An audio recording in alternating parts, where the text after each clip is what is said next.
Assalamualaikum warahmatullahi wabarakatuh. Selamat pagi.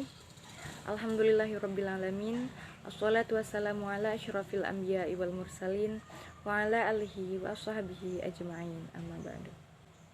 Alhamdulillah, sekarang kita bisa masuk mata kuliah belajar dan pembelajaran walaupun hanya sebatas online. Baiklah teman-teman, saya di sini akan menjelaskan pengertian tentang pendekatan CBSA dan pendekatan keterampilan proses dalam pembelajaran. Oke lah, mari kita mulai yang akan saya jelaskan. Yang pertama, saya akan menjelaskan tentang pengertian pendekatan CBSA. Apa itu pengertian pendekatan CBSA? Apa sih pendekatan CBSA? CBSA adalah pendekatan pengajaran yang memberikan kesempatan kepada siswa untuk aktif terlibat secara fisik, mental, intelektual, dan emosional dengan harapan siswa memperoleh pengalaman belajar secara maksimal. Pendekatan CBSA menuntut keterlibatan mental yang tinggi, sehingga terjadi proses-proses mental yang berhubungan dengan aspek-aspek kognitif, afektif, dan psikomotorik. Melalui proses kognitif, pembelajar akan memiliki penguasaan konsep dan prinsip. Konsep CBSA yang dalam bahasa Inggris disebut Student Active Learning atau yang biasa disingkat dengan SAL atau SAL, dapat membantu pengajar meningkatkan daya kognitif pembelajar. Selanjutnya, pengertian keterampilan proses menurut para ahli. Yang pertama, menurut Holil tahun 2008, keterampilan proses adalah keterampilan yang diperoleh dari latihan kemampuan-kemampuan mental, fisik, dan sosial yang mendasar sebagai penggerak kemampuan-kemampuan yang lebih tinggi. Kemampuan mendasar yang telah dikembangkan dan telah terlatih, lama-kelamaan akan menjadi suatu keterampilan. Sedangkan pendekatan keterampilan proses adalah cara memandang anak didik sebagai manusia seutuhnya. Cara memandang ini dijabarkan dalam kegiatan belajar mengajar memperhatikan pengembangan pengetahuan, sikap, nilai, serta keterampilan. Sedangkan menurut Koni 1990, pendekatan keterampilan proses adalah pengembangan sistem belajar yang mengefektifkan siswa atau CBSA dengan cara mengembangkan keterampilan memproses perolehan pengetahuan sehingga peserta didik akan menemukan, mengembangkan sendiri fakta dan konsep serta menumbuhkan sikap dan nilai yang dituntut dalam tujuan pembelajaran khusus. Dapat diambil kesimpulan bahwa pendekatan keterampilan proses adalah pendekatan belajar mengajar yang mengarah kepada pengembangan kemampuan dasar berupa mental, fisik, dan sosial untuk menemukan fakta dan konsep maupun pengembangan sikap dan nilai-nilai melalui proses belajar mengajar yang telah mengaktifkan siswa atau CBSA, sehingga mampu menumbuhkan sejumlah keterampilan tertentu pada diri peserta didik. Selanjutnya, rasionalisasi CBSA dalam pembelajaran. Cara belajar siswa aktif atau CBSA harus tercermin dalam kedua hal, yakni dalam satuan pengajaran dan dalam praktek pengajaran. Kegiatan belajar siswa yang ditetapkan dan diurutkan secara sistematis memberi peluang adanya kegiatan belajar bersama, kegiatan belajar kelompok, dan kegiatan belajar mandiri atau perorangan. Metode belajar dan alat bantu pengajar diusahakan dan dipilih oleh guru agar menumbuhkan belajar aktif siswa, bukan mengajar aktif dari guru. Tempat posisi guru sebagai pemimpin dan fasilitator belajar bagi siswa. Demikian pula dalam hal penilaian, guru hendaknya menyusun sejumlah pertanyaan yang problematis. Dalam rangka mencapai tujuan pengajaran dengan berpedoman kepada satuan pelajaran yang telah dibuat, guru harus menciptakan lingkungan belajar yang mendorong semua siswa aktif melakukan kegiatan belajar secara nyata. Ada beberapa ciri yang harus tampak dalam proses belajar mengajar tersebut, yakni situasi kelas menantang siswa melakukan kegiatan belajar secara bebas tetapi terkendali. Guru tidak mendominasi pembicaraan, tetapi lebih banyak memberikan rangsangan berpikir kepada siswa untuk memecahkan masalah. Guru juga menyediakan dan mengusahakan sumber belajar bagi siswa. Kegiatan belajar siswa bervariasi. ada kegiatan belajar yang bersifat individu ataupun kelompok. Hubungan guru dan siswa sifatnya harus mencerminkan hubungan manusiawi, bagaikan hubungan ibu dan anak. Bukan hubungan pemimpin dengan bawahan. Guru menempatkan diri sebagai pembimbing semua siswa yang memerlukan bantuan manakala mereka menghadapi persoalan dalam belajar. Situasi dan kondisi kelas tidak kaku, terikat dengan suasana yang mati.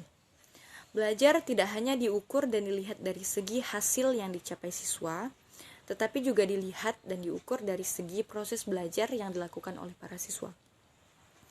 Adanya keberanian siswa mengajukan pendapatnya melalui pertanyaan atau pernyataan gagasannya, baik yang diajukan kepada guru maupun kepada teman-teman sekelasnya. Dengan demikian, dalam belajar, orang tidak mungkin melimpahkan tugas-tugas belajarnya kepada orang lain. Tetapi, orang yang belajar adalah orang yang mengalami sendiri proses belajar. Walaupun telah lama kita menyadari bahwa belajar memerlukan keterlibatan secara aktif orang yang belajar, kenyataan masih menunjukkan kecenderungan yang berbeda. Dalam proses pembelajaran, masih tampak adanya kecenderungan meminimalkan peran dan keterlibatan siswa. Dominasi guru dalam proses pembelajaran menyebabkan siswa lebih banyak berperan dan terlibat secara pasif. Apabila kondisi proses pembelajaran yang memaksimalkan peran dan keterlibatan guru serta meminimalkan peran dan keterlibatan siswa terjadi pada pendidikan dasar, termasuk pada sekolah dasar, akan mengakibatkan sulit tercapainya tujuan pendidikan. Yang terakhir, kadar CBSA dalam pembelajaran. CBSA akan lebih tampak dan menunjukkan kadar yang tinggi apabila pembelajaran lebih berorientasi kepada siswa, dan akan terjadi sebaliknya bila arah pembelajaran cenderung berorientasi kepada guru. Ada 7 proses pembelajaran yang mengakibatkan terjadinya kadar ke-CBSA-an yang dikemukakan oleh MC Keci, yaitu 1. Partisipasi siswa dalam menetapkan tujuan kegiatan pembelajaran. Yang kedua, tekanan kepada aspek afektif dalam pembelajaran. Yang ketiga, partisipasi siswa dalam kegiatan pembelajaran, terutama yang berbentuk interaksi antar siswa. Yang keempat, kekohesipan atau kekompakan sebagai kelompok. Yang kelima, kebebasan atau lebih tepat kesempatan yang diberikan kepada siswa untuk mengambil keputusan penting dalam kehidupan sekolah. Yang keenam, jumlah waktu yang digunakan untuk menanggulangi masalah pribadi siswa, baik yang berhubungan maupun yang tidak berhubungan dengan sekolah atau pembelajaran. Kadar ditandai oleh semakin banyaknya dan bervariasinya keaktifan dan keterlibatan siswa dalam proses belajar mengajar. Semakin banyak dan semakin beragamnya keaktifan dan keterlibatan siswa, maka makin setinggi pula kadar ke-CBSA-nya. Sebaliknya, semakin sedikit keaktifan dan keterlibatan siswa dalam proses belajar mengajar, maka semakin rendah kadar CBSA tersebut. Kadar CBSA dalam rangka sistem belajar mengajar menunjukkan ciri-ciri sebagai berikut. Pada tingkat masukan ditandai oleh adanya keterlibatan siswa dalam merumuskan kebutuhan pembelajaran sesuai dengan kemampuan, minat, pengalaman, motivasi, aspirasi yang telah dimiliki sebagai bahan masukan untuk melakukan kegiatan belajar. Adanya keterlibatan siswa dalam menyusun rancangan belajar dan pembelajaran. Adanya keterlibatan siswa dalam memilih dan menyediakan sumber bahan pembelajaran. Adanya keterlibatan siswa dalam pengadaan media pembelajaran. Adanya kesadaran dan keinginan belajar yang tinggi serta motivasi untuk melakukan kegiatan belajar. Pada tingkat proses, kadar CBSA ditandai dengan adanya keterlibatan siswa secara fisik, mental, emosional, intelektual, dan personal dalam proses belajar. Adanya berbagai keaktifan siswa mengenal, memahami, menganalisis, berbuat, memutuskan, dan berbagai kegiatan belajar lainnya yang mengandung unsur kemandirian yang cukup tinggi. Keterlibatan secara aktif oleh siswa dalam menciptakan suasana belajar yang serasi, selaras, dan seimbang.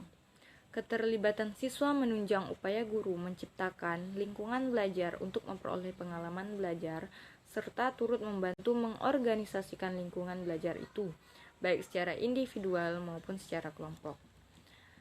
Keterlibatan siswa dalam mencari informasi dari berbagai sumber yang berdaya guna dan tepat guna bagi mereka sesuai dengan rencana kegiatan belajar yang telah mereka rumuskan sendiri. Keterlibatan siswa dalam mengajukan prakarsa, memberikan jawaban atas penanyaan guru, mengajukan penanyaan atau masalah dan upaya menjawabnya sendiri, menilai jawaban dari rekannya, dan memecahkan masalah yang timbul selama berlangsungnya proses belajar mengajar tersebut. Berdasarkan ciri-ciri tersebut, dapat kita tentukan derajat kadar CBSA dalam suatu proses belajar mengajar. Dan bila mungkin diklasifikasikan menjadi kadar tinggi, sedang, dan rendah, kendati pun tampak bahwa keaktifan guru sangat menonjol, namun tidak berarti keaktifan guru diabaikan. Tanpa upaya dan pengaruh serta arahan guru sebagai fasilitator dan pengorganisasian belajar, maka kadar CBSA yang diinginkan tak mungkin tercapai. Guru tetap bertanggung jawab menciptakan lingkungan belajar yang mampu mengundang atau menantang siswa untuk belajar. Baiklah teman-teman, alhamdulillahirrabbilalamin, hanya ini yang dapat saya sampaikan dan dapat saya jelaskan. Akhir kata, mohon maaf jika ada kesalahan kata atau kalimat. Akhir kalam, wassalamualaikum warahmatullahi wabarakatuh.